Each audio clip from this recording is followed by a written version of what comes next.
Hello everyone, I hope you're having a great time learning Python. In the previous video, we completed list, tuples, and I hope you got all the basic concept of list, tuple, sets, and all that.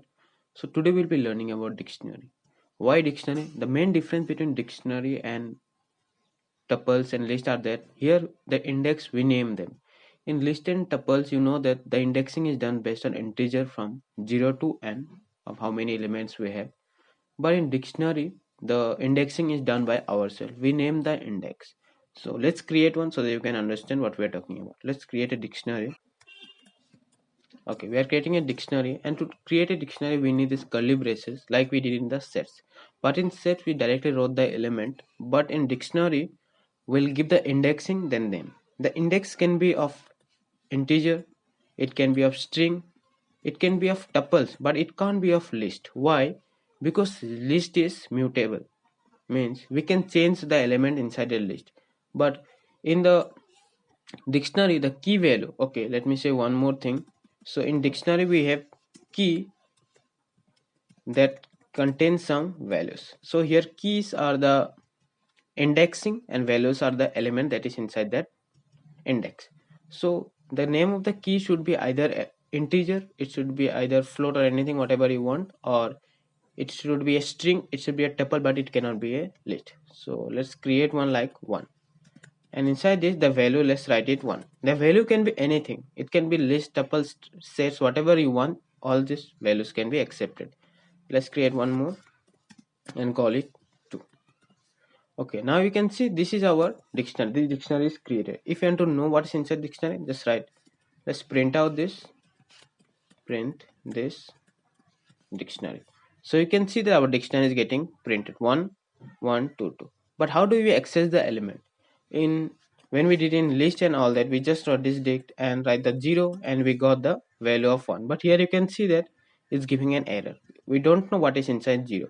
So in dictionary we do by, this is our indexing 1 2, whatever we write in the value of keys, that are the indexing. So if you write here 1, you can see that our 1 is getting printed, and if you write here 2, like let's create here this dict and let's here 2, and you can see our 2 is getting printed. So that's how dictionary is different from list and tuples. Here the indexing is done by ourselves, whereas in tuples and list the indexing is done by default, counting from 0 to n number of elements. If you want to know length, it is the same as the list and tuple. Just write length and write this dict. You can say 2 because here are only 2 elements inside the dictionary. So this is how you can means access a element in dictionary, and you can create a dictionary. Remember, this is the curly braces. Curly braces are also used in sets, but in the sets only the elements are given, but in dictionary we give the indexing also. So that's how you can create and access an element. So how do we print out everything? Means here we did by indexing, but what if you want to print out everything by using for loop? So you can just write for I in this dict print I. So you can see here only 1 and 2 is getting printed. Why? Because here I is accessing only the key values. Here the key values are 1 and 2.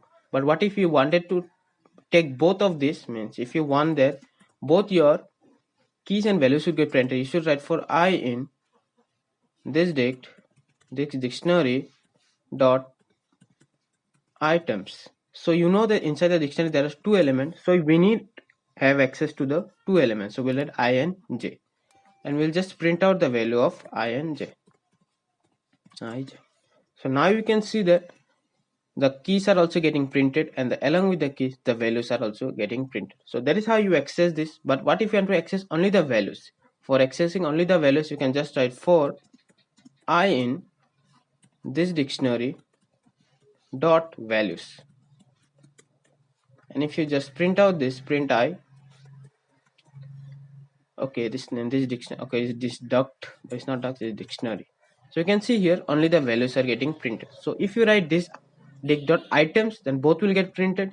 This dictionary dot values, then values will get printed. If you want to print only the keys, means that is the index, you can just write for I in this dictionary dot keys. So if you write dot keys, and if you just print out this I, now you can see that only the index or the key values are getting printed. So that is how you can means access the element of dictionary. This is how you create, this is how you display the dictionary all together, and this is the indexing and using the fold. Now what if you wanted to sort an element? Okay, before sorting, let's do some popping out, means how to delete something. So if you want to delete, you can just write this dictionary dot pop, and if you just run this, what is the pop expected at least one argument to go here. But in list, you know that when we write dot pop, it takes out the last element, but here the pop will not take out the last element, but you should give a, means you should give any of the index. So if you want to remove this 2, we'll just write here 2, right here 2, and now you can see 2 is getting deleted. Now if you print out this dictionary, you can see that there is no 2, only the 1 remains. So let's add. Now how to add an element? Now we deleted this, now what we want to add back that 2. To do that, you can just write this dictionary and write the name of the key. So we want that key value should be 2, and what is the value? The value should be 2.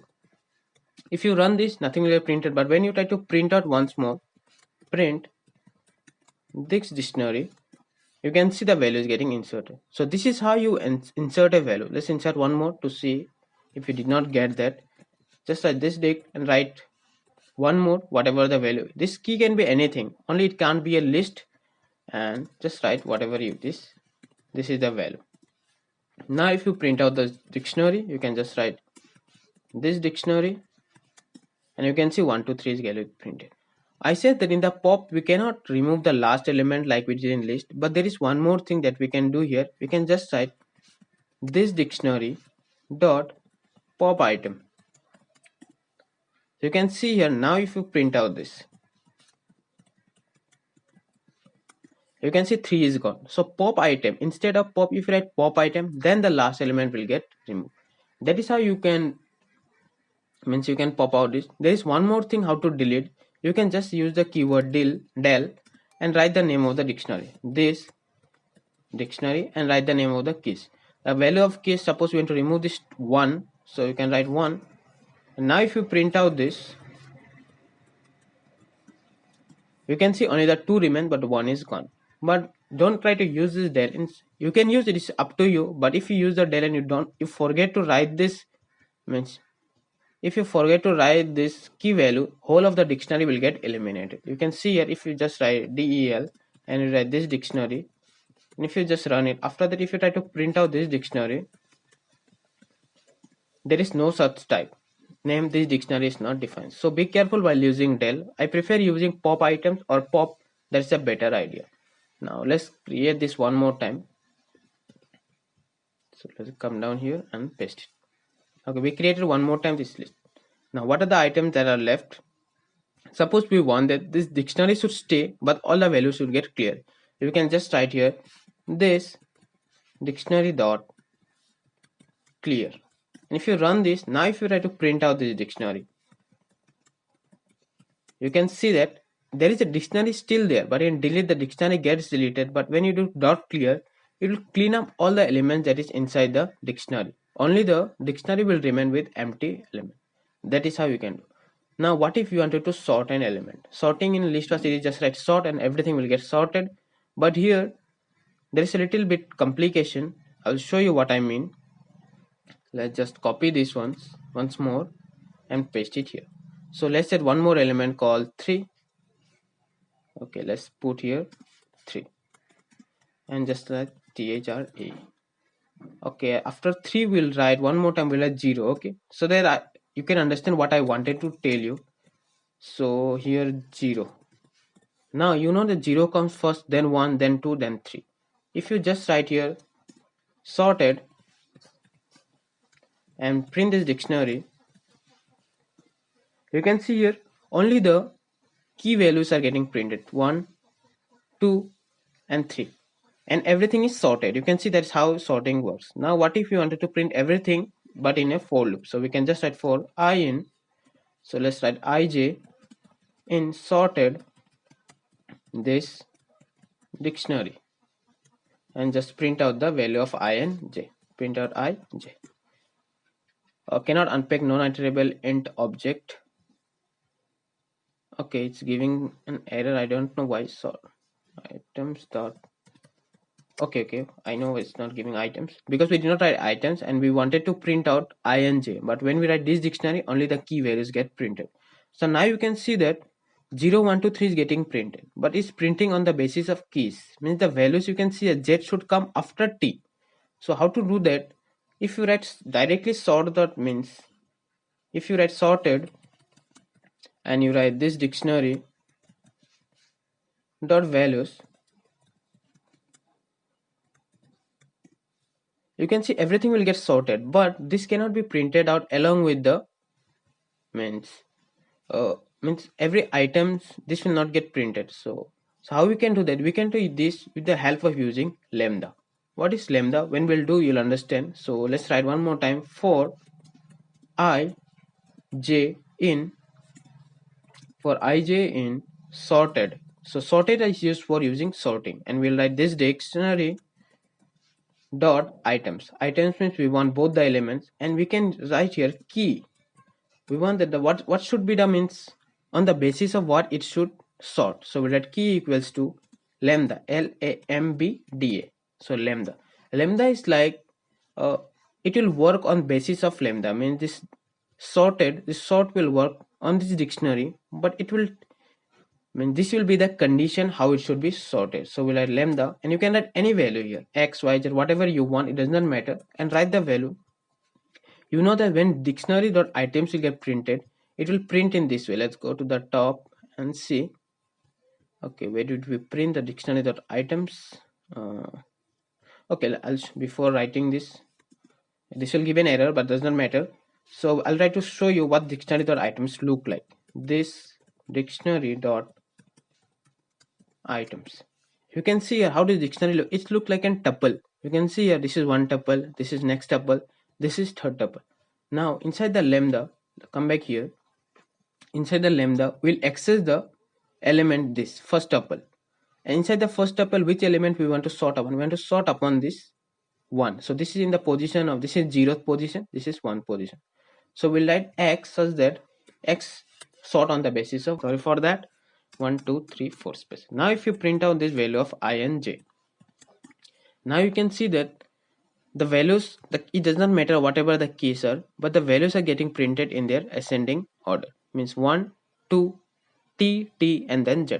So that is how you can sort an element in dictionary. You can sort on the basis of items. Sorting on the basis of keys are very easy, but in the sorting of means the values, we use the lambda. So let me say what lambda means. Lambda is just a means it can take only one, means one equation, means like only one equal sign. Means lambda x means, let's suppose there be an x, and this x will be equals to the value of x and 1. What does this x mean? Here x will resemble this dictionary dot items. So this dictionary dot items, whatever the first element is, that will be represented by x, that is this element. And inside this we want the value of x1, means we want the value of this x. This is x0, this is x1. So that is the main basis of lambda. So I hope you got the basic, means how to do dictionary, and you got the basic concept. So I think we'll not go more forward in Python. Now we'll start directly with NumPy. Whatever is left, I know there is many more left, like classes and some module and all that, but we'll do that when we'll get, means when we really wanted them. So when we want them, we'll of course do that, but I want that we should start with NumPy and pandas and all that, because all these concepts that which are left, this will be getting slowly by slowly, and when we want them, we'll then only execute. We don't want to put a burden while learning the basic. So I think this will be the last video of Python basics. I hope you got all the concept. If you did not, please watch it from the beginning and you'll get all the basic concepts, so that we can jump into pandas, NumPy and all that with the help of Python. So thank you for watching. In the next, I think we'll be starting with NumPy. So see you in the next.